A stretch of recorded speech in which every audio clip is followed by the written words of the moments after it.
Badiane, vous en tant que président de la Fédération justement des transporteurs routiers du Sénégal, est-ce que vous pensez vraiment que cette mesure finalement c'est un cadeau pour les consommateurs, pour les transporteurs ou c'est tout simplement ça sera un casse-tête surtout pour vous, hein, transporteurs à qui on demande justement d'avoir des véhicules de 0 km et là maintenant on va maintenant faire importer des véhicules de 10 ans.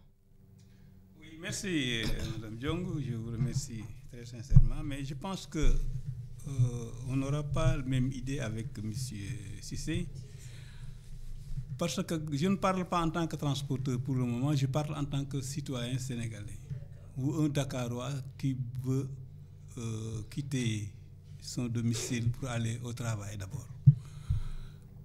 Si on laisse déverser des véhicules de 10 ans, je pense que tout le monde sait que un véhicule est garanti, d'assurance garantie tout risque que 5 ans. 5 ans et presque 60 mois. Si on ajoute encore 3 ans, ça fait 8 ans, ça suffit. Pour que ce véhicule arrête d'être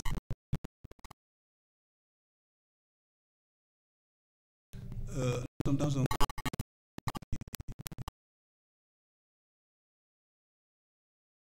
ça peut être au Palestine aujourd'hui, mais dans une semaine vous l'aurez ici au Sénégal. Donc pour que les Sénégalais ou les transporteurs ou les citoyens lambda quittent leur domicile pour aller au travail, il y a des moyens d'y aller. Non, parce qu'il y a beaucoup qui vont emprunter les routes. Emprunter les routes de 8 heures à 11 heures pour aller au travail, je pense que c'est pas bon. Pour nous, c'était suffisant de limiter des âges à 8 ans. Pour certains, même 8 ans c'est trop, il fallait limiter à 6 ans, parce que tout le monde sait. Les Européens sont des êtres humains. Nous aussi, nous sommes des êtres humains. Nous devons essayer de faire comme eux. Pourquoi? Parce que il y a 20 ans, Inde n'avait pas d'industrie automobile. Il y a 28 ans, la Chine n'avait pas l'industrie automobile. Il fallait inviter les gens à essayer de monter ou de faire monter des véhicules en attendant et de fabriquer. Et jusqu'à présent, ils sont en exportation. Au Sénégal, si on dégage tout cela à être un importateur seulement, quand est-ce qu'on aura des ingénieurs, nos enfants? Quand est-ce qu'on aura des ingénieurs, des mécaniciens qualifiés? Il fallait quand même essayer d'installer des usines, des chaînes de montage au premier temps, et encore des usines qui fabriquent des pièces et qui permettra les jeunes Sénégalais d'avoir du travail sur leur propre pays sans se déplacer.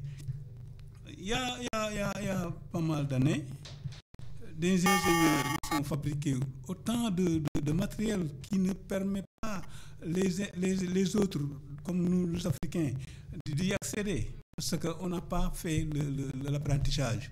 Mais il faut faire l'apprentissage quand même de fabriquer des véhicules au Sénégal. Parce que l'importation, pour moi, vraiment, ça peut être limité. D'ici 2030, l'Europe n'aura plus de véhicules de gasoil, ni de l'essence. Qu'est-ce qu'ils vont faire?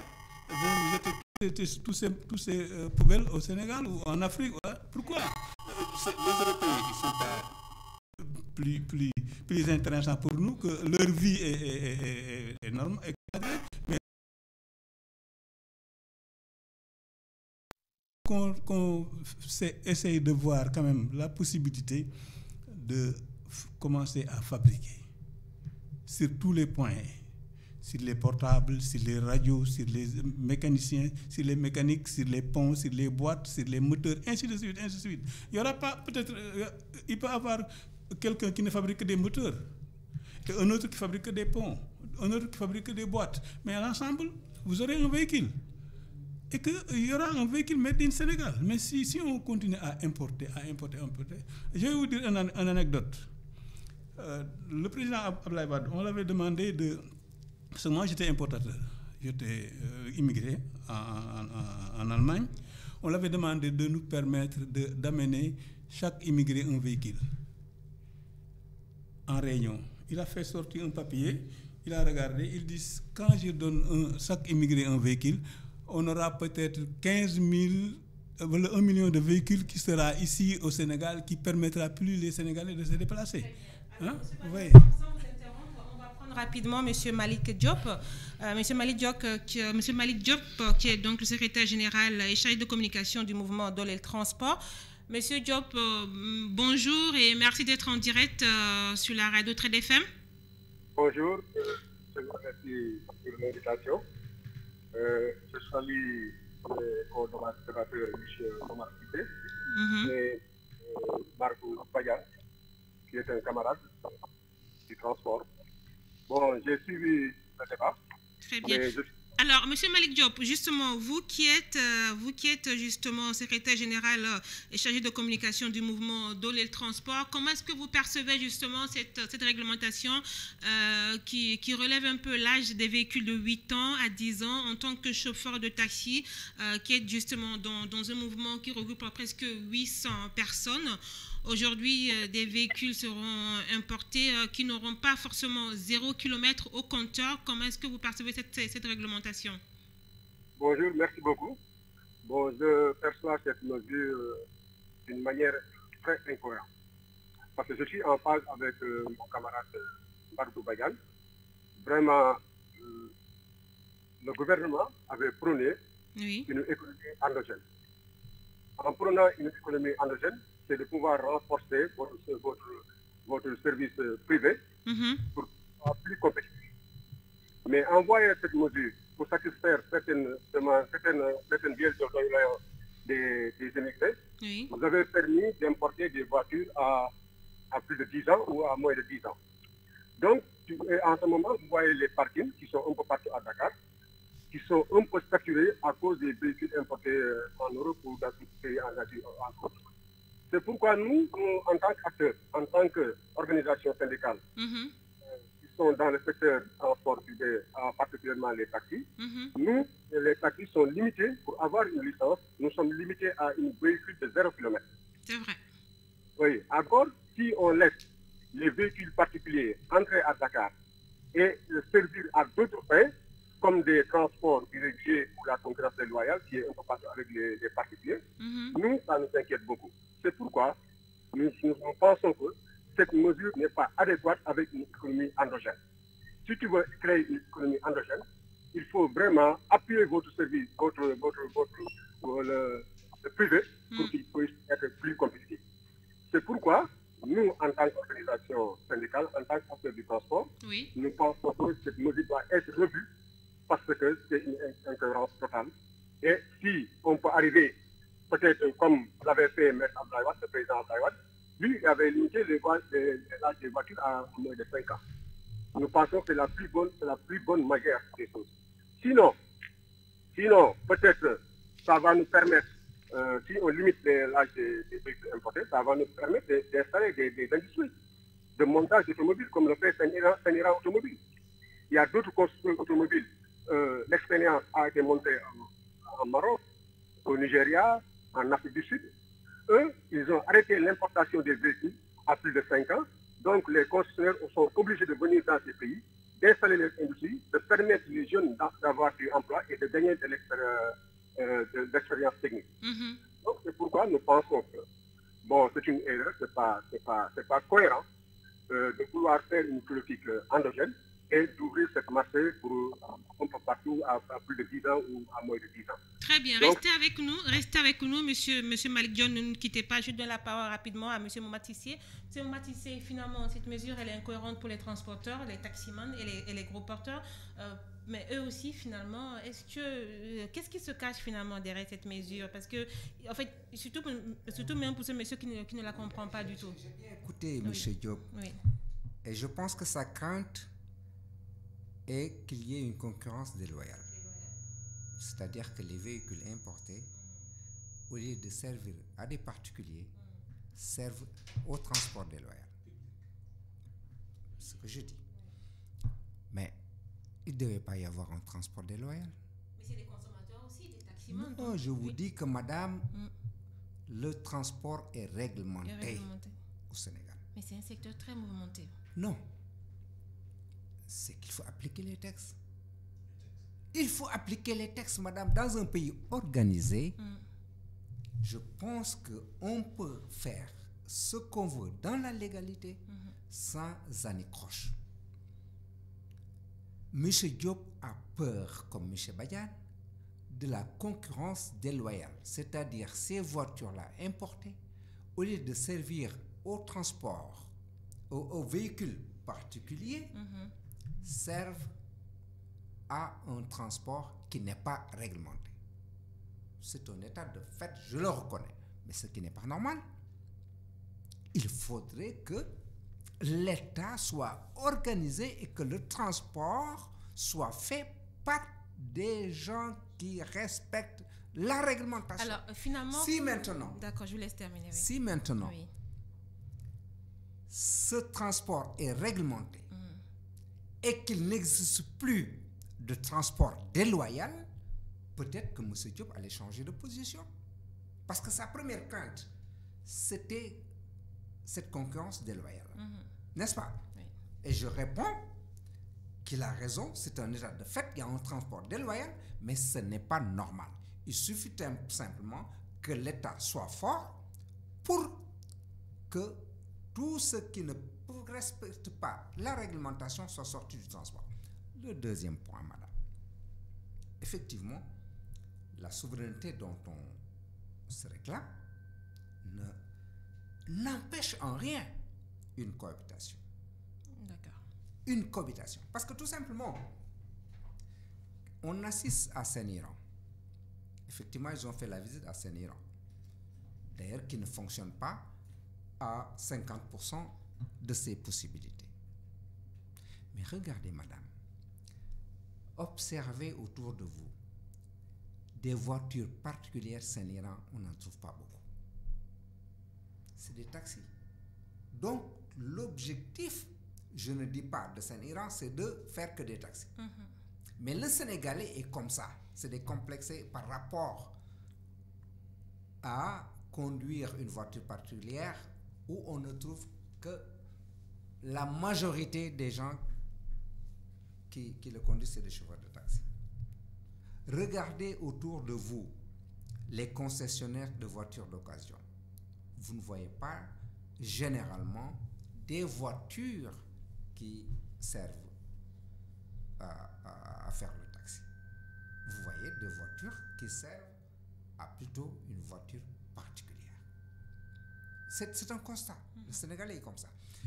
Quant à M. Badiane, je peux comprendre, c'est un camionneur que j'ai connu qui a eu le mérite même de faire venir des voitures, des camions poids lourds, et il a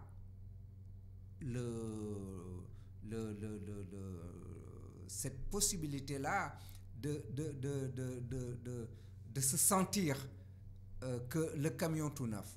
Mais rien n'empêche qu'il y ait une industrie de poids lourds. Rien n'empêche que cette souveraineté soit portée sur l'option poids lourd. Je pense que CCBM, je l'ai toujours défendu, et au lieu d'être même une usine de rassemblage, qu'on puisse... et je pense même il y a une usine qui va être implantée, je pense, de montage de véhicules de l'armée. De véhicules, oui. Oui. Mercedes, oui. Voilà. Donc, l'importation de véhicules particuliers qui peuvent servir n'empêche en rien cette industrialisation endogène dont réclame. Très bien. Malick Diop, vous êtes toujours en ligne avec nous? Oui, je suis toujours en ligne. Alors, finalement, cette mesure, quels seront finalement les avantages? Ce sera plus pour les particuliers. Finalement, vous transporteurs de taxi, vous vous sentez exclus, donc vous désapprouvez complètement. Bon, moi, je pense que, oui, avant de prendre ces Très mesures, rapidement, s'il vous plaît. Oui. avant de prendre ces mesures, on doit faire objet de concertation avec les acteurs. Parce que nous, tout ce que nous voulons, c'est le bien-être de la population du Sénégal. C'est pourquoi nous demandons à l'État du Sénégal, avant de prendre cette mesure, il faut consulter les acteurs, aussi les populations à travers les associations, pour trouver de meilleures méthodes pour améliorer le système de transport. Aussi, trouver des facilités pour la population sénégalaise. Oui. Parce qu'avoir une usine de montage ici, il y a deux bénéfices. Ça va permettre à nos jeunes d'avoir des emplois et d'augmenter notre expérience professionnelle, surtout sur le domaine du montage de véhicules. Donc c'est pourquoi, et si tu ouvres le marché un peu partout à moins de 10 ans, c'est que c'est des voitures polluantes. Et l'Europe a tendance à désengorger ces véhicules polluants envers Afrique. Et ils sont en train de travailler sur les véhicules hybrides qui sont un peu moins polluants. Pourquoi pas ne pas essayer de trouver des concessionnaires, de trouver avec eux des accords pour qu'ils puissent faire ici des usines de montage au grand bénéfice de la population du Sénégal. Parce que nous sommes aussi des humains, comme le dit notre camarade Mbadou Badiane. Aussi, je parle de mon Cissé. Bon, j'ai entendu sa réflexion. Vraiment, il nous a un peu éclairci sur notre problème de la concurrence déloyale. Mais aussi, il y a le problème des emplois des jeunes. On ne peut pas prôner une économie endogène et ouvrir un marché des véhicules qui sont polluants envers. On ne peut pas regarder les parkings qui sont à Dakar. Ils sont ici. Mais est-ce que vous reconnaissez que parfois vos taxis sont beaucoup même plus vieux que ces véhicules qui sont importés? Je ne défends pas cette mesure, mais parfois c'est le constat qui se fait à Dakar. Voilà, nous ne reconnaissons pas. Depuis 2016, nous parlons avec l'État du Sénégal pour le programme de renouvellement du parc de taxis. Nous avons identifié plus de 10 000 taxis qui ont plus de 25 ans. Et nous sommes en train de travailler avec des promoteurs, avec des concessionnaires comme la FENIRA. Il n'y a pas longtemps, le ministre est allé au niveau de la FENIRA pour qu'ils puissent redoubler leur production à hauteur de 10 000 véhicules par an. Donc ça, c'est des choses que d'autres pays ont réussi, comme le Nigeria, le Maroc, l'Afrique du Sud, ont réussi à faire des usines de montage là-bas dans ce pays et permettre de renouveler leur parc tranquillement avec des véhicules qui sont aux normes, avec la réglementation. Mais laisser ces véhicules avec les de surveillance des immigrés, laisser des véhicules à moins de 10 ans entrer au Sénégal, et ces véhicules vont être reconvertis tôt ou tard dans le système du transport, alors que nous savons que l'État n'a pas les moyens ou ne veut pas vraiment faire respecter la réglementation, parce qu'en ce moment, nous voyons beaucoup de milliers de véhicules qui font du pratique de transport irrégulier de la concurrence déloyale, sous les yeux de tout le monde, mais nous, ça ne nous conforte pas. D'accord. Merci beaucoup, M. Malick Diop. Votre réflexion est passée. De toute façon, la réflexion sur le transport, sur le secteur du transport est large. On va continuer la réflexion. Et puis, vous pouvez toujours continuer à nous suivre sur notre antenne 88.1. En tout cas, je vous remercie de votre disponibilité. Nous, on continue le débat ici en présentiel et sur le plateau. Monsieur Mbadou Badiane, finalement, cette mesure ne va pas pour autant renforcer le parc automobile qu'on prétend, hein, parce que vraiment vous n'êtes pas du tout d'accord. Pas du tout. Moi je pense qu'on doit ouvrir ce chapitre de concurrentiel qui est vraiment déloyal pour ce qu'on appelle les professionnels du transport. Imagine-toi, vous avez un véhicule de 0 km que vous avez acheté, ou vous prenez le crédit à la banque, ou vous faites gazer vos maisons, ou je ne sais quoi, qui coûte minimum 20 et quelques millions. Et il te faut une assurance de ces véhicules de 260 000 francs par an. Et vous devez prendre un chauffeur que vous devez payer. C'est vrai. Parce qu'il a une famille qu'il doit nourrir et qu'il doit amener de l'argent pour que vous payiez la dette d'abord et vous gagnez quelque chose. Donc, si on autorise quelqu'un d'acheter un véhicule qui coûte 2500 € avec le transport et ainsi de suite, arrivé au Sénégal, on ne dépasse pas de toute façon 3-4 millions, et qu'on lui demande de payer une assurance de 60 000 francs par an. Voilà la différence. 260 000 et 60 000 francs par an. Et qui fait le même travail que vous. Donc finalement, la question est de savoir comment savoir qui paye ces véhicules. Comment savoir que ce véhicule est acheté par un particulier et non par un chauffeur taxi. Écoute, nous sommes Sénégalais, on connaît, on sait ce qui se passe au Sénégal. Okay. Même les véhicules, les gens qui achètent des véhicules pour des particuliers, à l'arrivée de leur lieu de travail, ils demandent à un chauffeur d'aller chercher de l'argent. C'est ça qui est là au Sénégal.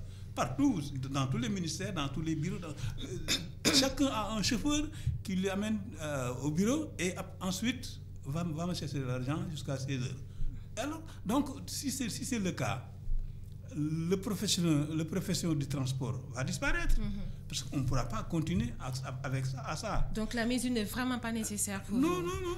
La mesure était peut-être tolérable sur la façon dont on fait ce véhicule particulier. Moi, je rappelle que je n'ai pas encore de véhicule et M. Badian est déjà comme moi 10 ans, ça va être compliqué pour moi d'acheter un véhicule neuf. C'est ça que je voudrais dire. C'est-à-dire, si cette mesure était uniquement pour les particuliers, chacun doit avoir un véhicule particulier. Mais qui s'arrête là, en particulier, mais pas en transport. Le transport doit laisser aux transporteurs. On doit laisser le transport aux transporteurs. Il y a des gens qui choisissent leur profession. Il y a des ingénieurs, il y a des journalistes, il y a des techniciens, il y a tout le monde, chacun a choisi son profession. Nous, on a choisi le transport. On nous laisse avec le transport. C'est notre métier. Bon, concernant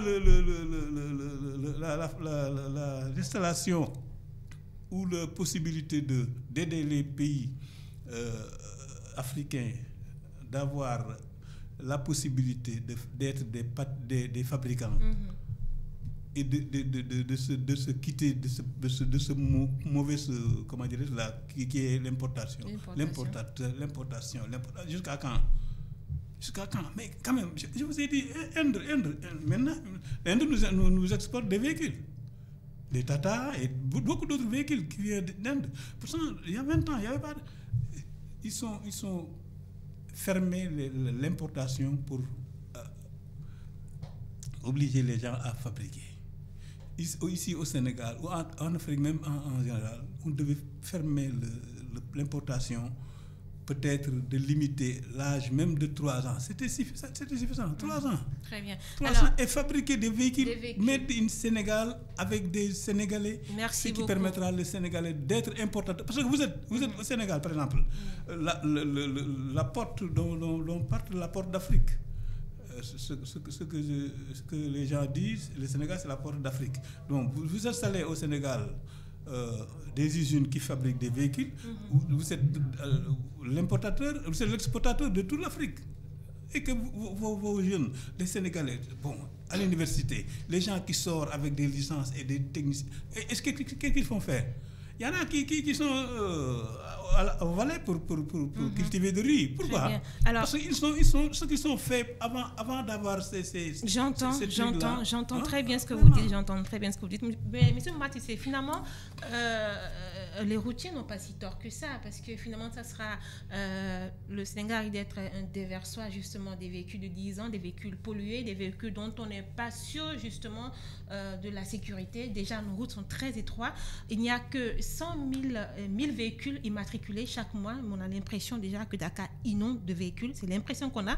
Alors que quand on va dans une famille de 5 personnes, c'est à peine une personne qui a un véhicule. Donc le quota est encore très loin atteint. Mais cette impression qu'on a qu'il y a beaucoup de véhicules à Dakar, c'est peut-être ça qui fait peur aux uns aux autres, qu'on risque d'être finalement la poubelle des pays européens qui bientôt vont passer à l'électrique, les voitures électriques. En écoutant mon ami Mbarkou et Diop. Et M. Malik Diop, oui. Mais c'est clair, on trouve la solution. Ah, d'accord. La solution, c'est quoi? C'est quoi? Dites-nous. Ils ont peur que ces véhicules particuliers servent de transport. Généralement, c'est ce qui se fait. Parce que quand quelqu'un veut changer... Je vous en prie, allez-y. Moi, je suis républicain et je suis légaliste. D'accord. J'invite tout simplement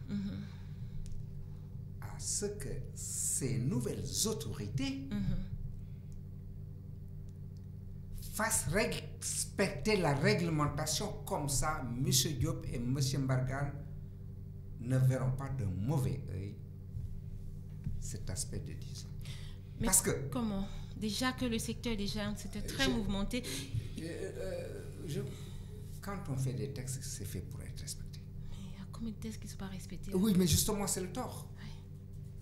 Je dis que l'État doit être fort. Oui. L'État doit être fort pour faire respecter les textes. Les textes et les lois. On ne fait pas les textes pour les fouler aux pieds. Parce qu'ils ont peur que ces voitures, et c'est le cas, et ça va être le cas si ces nouvelles autorités, on a une présomption favorable, tout simplement. Parce que tout simplement, c'est des nouvelles autorités qui disent qu'il y a une certaine endogénéité qu'ils proclament.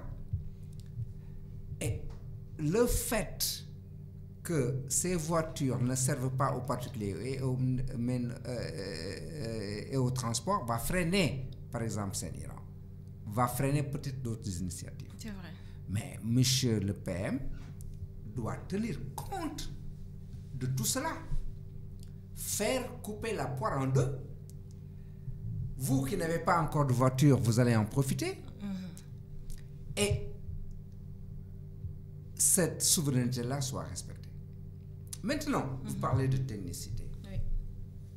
Madame, les voitures qui étaient de 8 ans, mais ces voitures doivent passer la visite technique.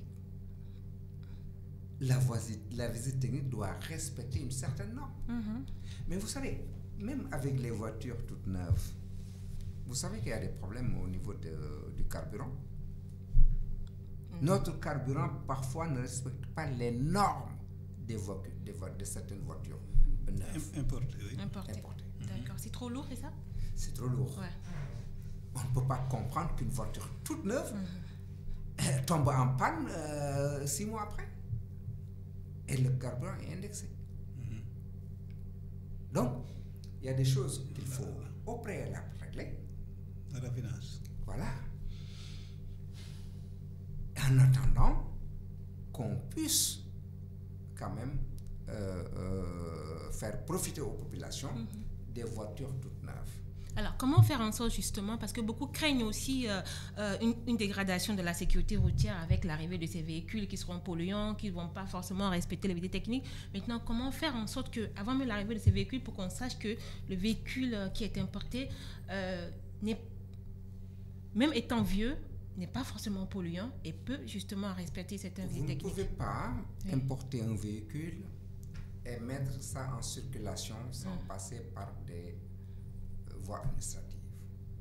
Et la voie administrative, la mieux indiquée sur l'aspect technique, c'est le centre de visite technique que nous avons ailleurs. Je vous dis,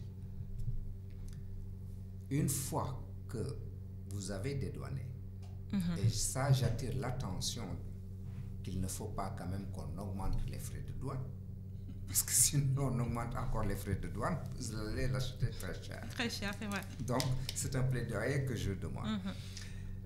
Une fois que vous avez les papiers administratifs CMC qui vous permettent, la visite technique est obligatoire pour que vous ayez votre numéro d'immatriculation. Si vous êtes Dakarois. Si vous êtes Dakarois.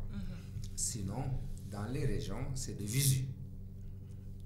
Et généralement, on a des présomptions favorables pour une voiture qui nous vient de l'Europe. Vous savez, une voiture s'entretient. En Europe, ils ont des voitures de 10 ans et pour nous, ces voitures-là sont neuves. Entre guillemets. Oui. Parce qu'il y a un entretien et il y a des routes quand même qui sont favorables pour la circulation. Mais ici, même si vous avez une voiture neuve, vous tombez en panne. Je vous donne l'exemple L'état des routes. De l'essence. De l'essence, oui. L'état des routes, oui. Bon, maintenant. Très rapidement. Maintenant, l'un n'empêche pas l'autre. Créer des usines, créer de l'emploi, respecter la visite technique pour éviter la pollution et élargir les routes, faire 2 voies Je pense que Margot est Deux d'accord. fois deux voies. Deux fois deux voies, oui. Je pense que c'est important pour la sécurité routière. Parce que la sécurité routière, généralement, c'est le comportement humain. C'est le facteur humain qui crée des accidents. C'est pas généralement l'état du véhicule. C'est le conducteur en partie. Et les routes. Et oui, chaque facteur a un certain pourcentage. Les routes étroites, si on faisait les deux fois deux voies, ce serait très bien. Mais par exemple, nous sommes très indisciplinés au volant. Et ça crée des accidents. Alors que la voiture peut être neuve, la route aussi peut être bonne. On a fait des efforts sur les infrastructures, il faut le reconnaître, sur routière. Mais le comportement, ça c'est autre chose. Il faudrait quand même que des sanctions sévères soient appliquées. Je ne veux pas vous laisser sans parler de comment y arriver avec le permis à point. Vous savez, les syndicalistes, là, quand on parle de permis à point, ils disent toujours de tout. Mais je pense que maintenant, c'est rentré dans les mentalités que nous devions y aller avec des permis à point. Ça permet de sanctionner. Très bien, merci. Alors, M. Bargou Badiam, très rapidement, parce que nous sommes au terme de cette émission. Alors, est-ce que votre crainte, c'est plus côté dégradation de la sécurité routière avec justement l'âge de ces véhicules qui finalement de 10 ans? Est-ce que c'est plus pour ça que vous craignez aussi de notre côté? Bon, tout d'abord, l'émission est très courte, compte tenu de l'importance de... C'est vrai, c'est un secteur... voilà, il y a à dire. Hein. Bon, la sécurité routière est indexée souvent par être humain que les chauffeurs, les véhicules. Et moi, je dis souvent, quand on a autant de véhicules, il faut avoir des routes capables de les observer. Comment? Je vais vous donner une anecdote que je parle souvent avec les gens. Entre Dakar et Diamniadio, le virage qui est autour de ex-Bata de Rufisque vers Bargny était accidentogène. Oui. Tout le monde le connaît, le sait. Oui. On disait qu'il y a un djinné qui est là, qui va avec sa famille. Si vous êtes là, telle heure, il va vous faire ceci, il va faire ça. Tout était faux. Oui, et c'est terminé. Quand on a mis 2 fois 2 voies, depuis 15 ans, il n'y a plus d'accident. Donc, ça donne l'exemple que si le Sénégal était avec ces mêmes méthodes, il n'y aura plus d'accidents mortels, c'est-à-dire confrontés entre deux véhicules. Donc, l'État a le devoir de préserver la vie des gens d'une façon parce qu'il est capable de faire importer des véhicules, autant de véhicules. Moi, j'étais chauffeur vers les années 75. 75, 73, 75, 76, 70, 79, jusqu'à 79, j'étais chauffeur de véhicules. Je faisais Dakar-Matam, Dakar-Bakel.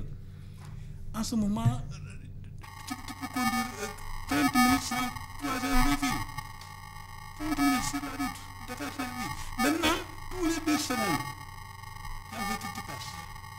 Bon, si c'est le cas, il faut que les routes soient telles qu'ils devraient être. C'est-à-dire 2 fois 2 voies. S'il y a 2 voies, je vous assure qu'il n'y aura plus d'accidents mortels, c'est-à-dire ce qu'on appelle 25 morts, 30 morts. Il n'y aura plus. Très rapidement, votre dernier mot. Donc, finalement, 10 ans au compteur, c'est plus un casse-tête pour vous qu'un cadeau.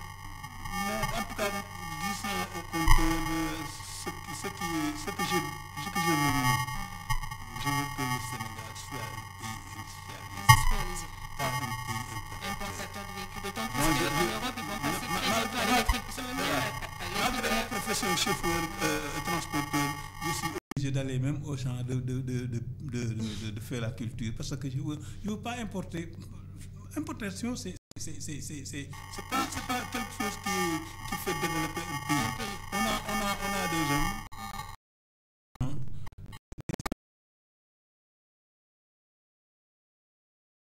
Licence et tout.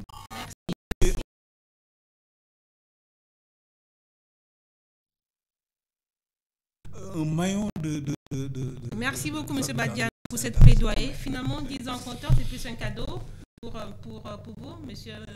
Omatissé, vice-président de la SCOSEN. Moi, je dirais tout simplement qu'on a coupé la poire en deux. En parlant d'ingénieté, nous sommes très d'accord pour l'industrialisation et il faut que nous allions à fond.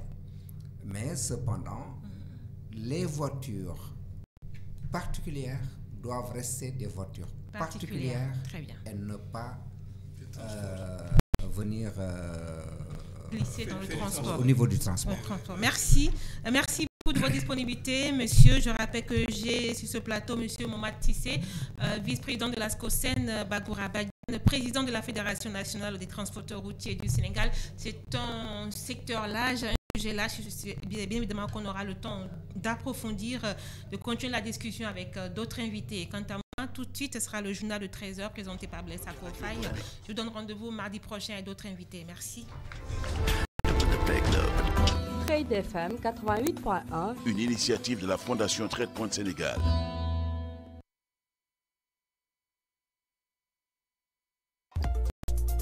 Autour de la table rassemble autour des sujets d'actualité à citoyens et acteurs de la société civile, emploi des jeunes, entrepreneuriat, environnement, place des femmes, éducation, urbanisation. Autant de thèmes abordés avec nos interlocuteurs. Comment évoluent nos modes de vie et nos sociétés sur Trade FM, la radio des affaires et de la consommation, de 12h à 13h. Autour de la table, donne la parole à tous les acteurs avec des débats, des sensibilisations, des conseils pratiques pour réaliser des projets professionnels. Autour de la table, une émission présentée par Seynabou Gaël-Diong sur la radio des affaires et de la consommation de 12h à 13h.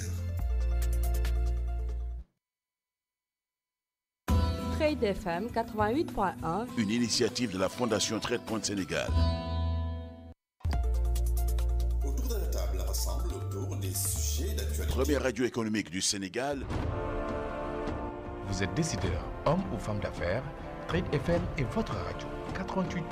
Vous êtes opérateur économique, homme ou femme d'affaires, Trade FM 88.1. Première radio économique du Sénégal.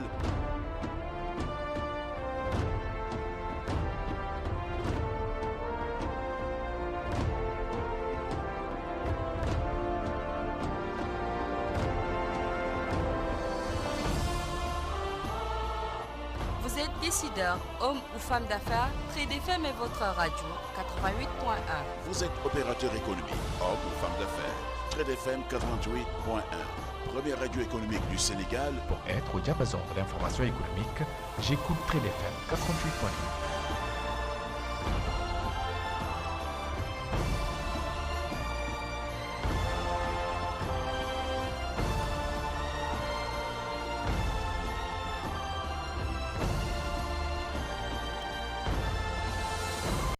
Première radio économique du Sénégal.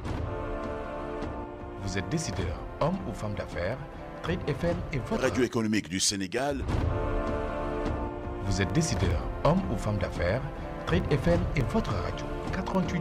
Vous êtes opérateur économique, homme ou femme d'affaires, Trade FM 88.1. Première radio économique du Sénégal.